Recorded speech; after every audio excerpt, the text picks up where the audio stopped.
अस्सलाम वालेकुम my YouTube students, कैसे हैं आप सब। आई होप एंड प्रे कि आप सब लोग जो है कहीं भी हों बहुत खुश हों और खुशी से अपनी ज़िंदगी गुजार रहे हों। आज हम पढ़ते हैं अपने कोर्स कोड PSY 405 का lesson number 2, personality measurement. Personality measurement में देखना है कि जब हम किसी भी इंसान की पर्सनालिटी को मेजर करते हैं तो उसमें कौन कौन सी चीज़ें हैं जिन्हें हम इस्तेमाल करते हैं। सबसे पहले हमारे पास इंटरव्यूज़। हम किसी भी जो भी हमारा पेशेंट है उससे हम इंटरव्यू लेते हैं। ठीक है, और इंटरव्यू में हम उससे डिफरेंट किस्म के क्वेश्चंस करते हैं उन और क्वेश्चन से हम उसकी मतलब जो थिंकिंग है उसको ऑब्जर्व करने की कोशिश करते हैं, और उसके जो बिहेवियर्स हैं, उसके बोलने का अंदाज, सब चीज़ शामिल होती है। वो हम जब आहिस्ता आहिस्ता आगे लेक्चर पढ़ेंगे तो आपको समझ आ जाएगा।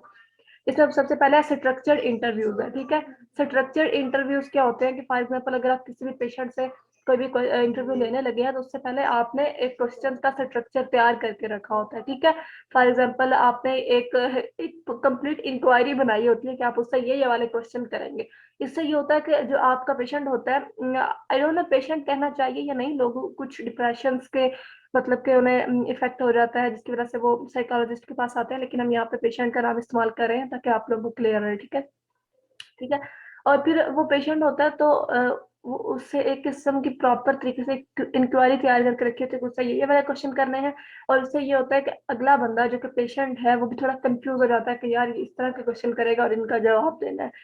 लेकिन कुछ होते हैं अनस्ट्रक्चर्ड इंटरव्यूज जिसमें आप जब आपके सामने बंदा आ जाता है, पेशेंट आ जाता है, आप उससे क्वेश्चन करते हैं, वो भी नॉर्मली तौर पर आपको रह के जवाब दे रहा होता है। उसे पता होता है कि ये कहीं से देख के मुझे सवाल नहीं कर रहा, जो इसके माइंड में आ रहा है ये उसी के मुताबिक मुझसे क्वेश्चन कर रहा है, और जब मेरे माइंड में है मैंने उसी के मुताबिक ही जवाब देना है।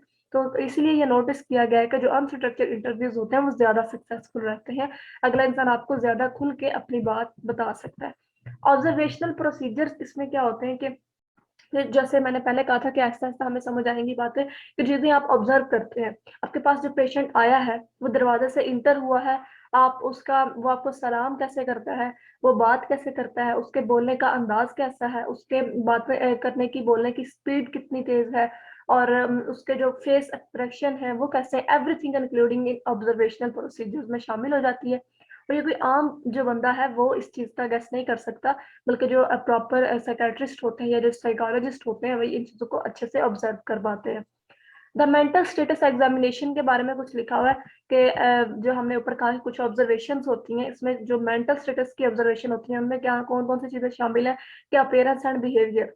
जैसे मैंने पहले बात की कि आप जब वो इंटर हुआ है तो उसकी आपने अपीयरेंस देखनी है कि उसकी ड्रेसिंग कैसी है और वो किस तरह आपको ग्रीट करता है। ठीक है, थॉट प्रोसेस, फिर वो जब आप उससे कोई बात करते हैं, आप उससे कोई क्वेश्चन करते हैं, वो क्या सोच के आपको जवाब दे रहा है, उसका वो बात करते हैं उसका मूड और उसका अफेक्ट कैसा है। उसके फिर इंटेलेक्चुअल फंक्शंस आप देखते हैं, उसके पर्सन की जो प्लेस है और जो आपने उसे जो perception of person place and time जो आपने उसे वक्त दिया था, जो आपने उसे जगह दी थी, मतलब सारी चीज के बारे में कि वो कितने टाइम पे पहुंचता है और वो क्या फील करता है, वो कैसा सोचता है, एवरीथिंग आप जो है ऑब्जर्व करते हैं उसके इंटरव्यू के दरमियान।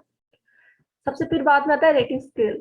फॉर एग्जाम्पल आपने इंटरव्यू भी कर लिया, आपने उसकी हर बात को समझ भी लिया जितना आप समझ सकते थे, आपने ऑब्जर्व कर लिया, आपने उसके इंटरव्यूज में जो बेशक वो स्ट्रक्चर था या अनस्ट्रक्चर था, जैसा भी इंटरव्यू था, जो भी ऑब्जर्वेशन थी, उसमें आपने जो इन्फॉर्मेशन कलेक्ट की होती है फिर आप उसकी रेटिंग करते हैं। ठीक है, आप उसकी इन्फॉर्मेशन के मुताबिक उस इंसान के साइकोलॉजिकल इलनेस को समझने की कोशिश करते हैं।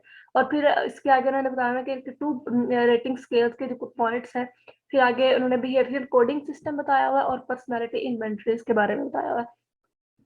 सबसे पहले है behavioural coding system.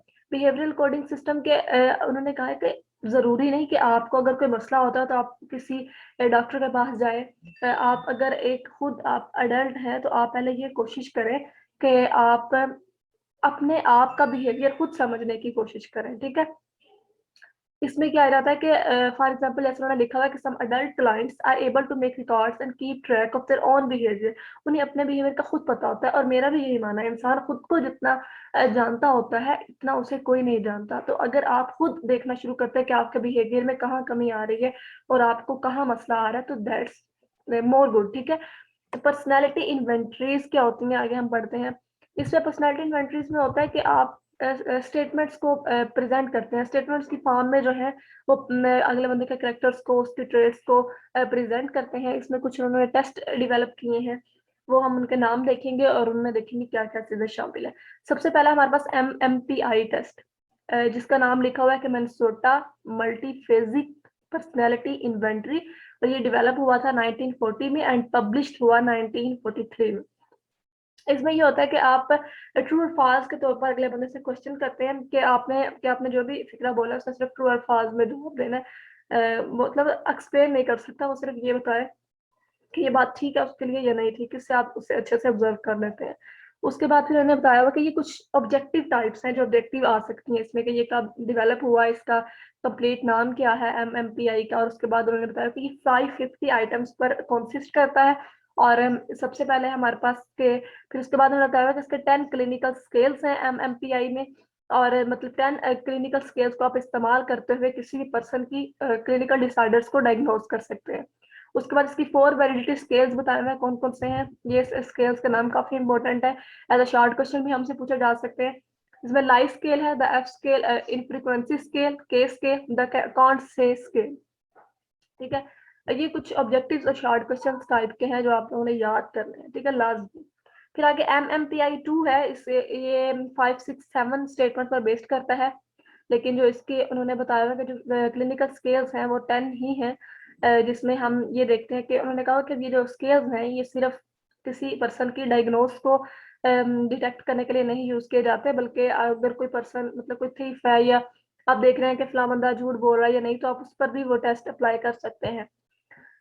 The normal scale score is a T score of the 50, and score above 50 the sign of pathology। वो कहते हैं कि अगर इस स्कोर में इस स्केल में आपका स्कोर जो है वो 50 तक आता है तो आप एक नॉर्मल इंसान है, लेकिन अगर ये 50 से अबव सॉरी 50 से अबव स्कोर आता है तो इसका मतलब है कि आप किसी ना कोई आपके अंदर जो है वो डिजीज जरूर है, कोई ना कोई प्रॉब्लम आपके साथ जरूर है, कोई ना कोई साइन ऑफ पैथोलॉजी आपके अंदर पाया जाता है।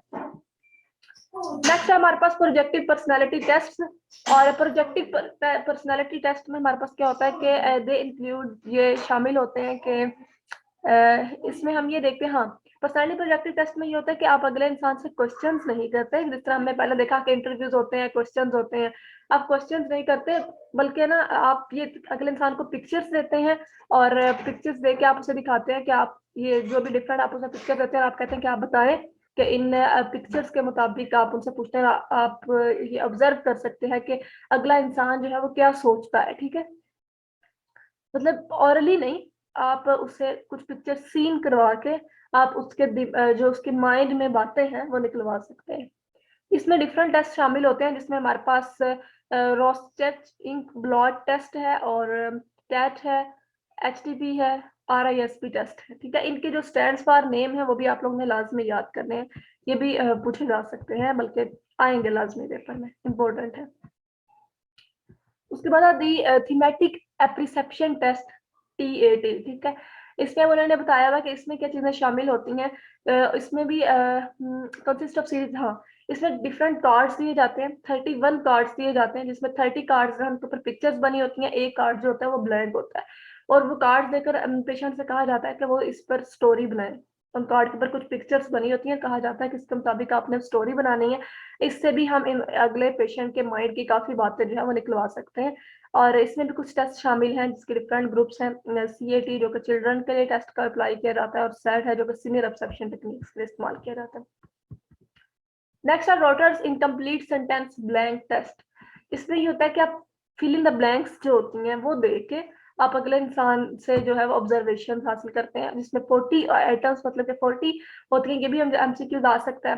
फॉर एग्जाम्पल आप उससे पूछते हैं कि होम इज अ प्लेस, आगे वो बताता है, आगे वो जो भी वर्ड लगाएगा उससे आप ये जज कर सकेंगे कि वो घर में खुश है या नहीं। फॉर एग्जाम्पल अगर वो कहता है कि home is a place of boring कह देता है या वो टॉर्चर्ड कह देता है, तो आपको समझ सकते हैं कि यार अगले बंदे को घर में किसी परेशानी या किसी टॉर्चर ऐसा किया जा रहा है कि जिसकी वजह से वो इस जो भी उसके साथ प्रॉब्लम है उसका वो शिकार हो गया। ठीक है, तो इससे भी काफी ज्यादा हम उससे उसे ऑब्जर्व कर सकते हैं। फिर आ गया house tree and person, HTP। ये ज्यादातर बच्चों के लिए इस्तेमाल किया जाता है। इसमें ये होता है कि आप अगले इंसान को कहते हैं कि आई मीन पेशेंट को कहते हैं कि आप एक ड्रा करें, ड्राइंग करें, जिसमें आप एक घर बनाएं, उसमें एक दरख्त बनाएं, एक आदमी बनाएं, और फिर जब वो बनाना स्टार्ट करता है तो उससे भी आप देख सकते हैं कि उसके माइंड में क्या चल रहा है। मतलब वो अपने माइंड के मुताबिक ही जो है वो ड्राइंग करेगा, अगर उस वो घर में खुश होगा या मुझे ये लगता है तो वो एक अच्छा घर जो है वो बनाने की कोशिश करेगा, वरना वो जान छुड़वाएगा। और अगर उसकी जिंदगी में खुशियां होंगी तो वो ट्री को अच्छा बनाएगा, मतलब फ्लावर्स वगैरह बनाएगा। और अगर नहीं अच्छा होगा तो पकड़ के सारा झाड़ देगा। कुछ इसी तरह के होते होंगे। हम इंशाल्लाह जैसे जैसे आगे स्टडी करेंगे तो हम भी इन चीजों को समझेंगे, और अपनी लाइफ में फिर हम भी प्रैक्टिकली ये सब कुछ करेंगे इंशाल्लाह। एडवांटेजेस ऑफ प्रोजेक्टिव टेस्ट, मैंने कहा कि अब जो हमने प्रोजेक्टिव टेस्ट किए होते हैं, करते हैं हम, उसके क्या एडवांटेजेस हैं।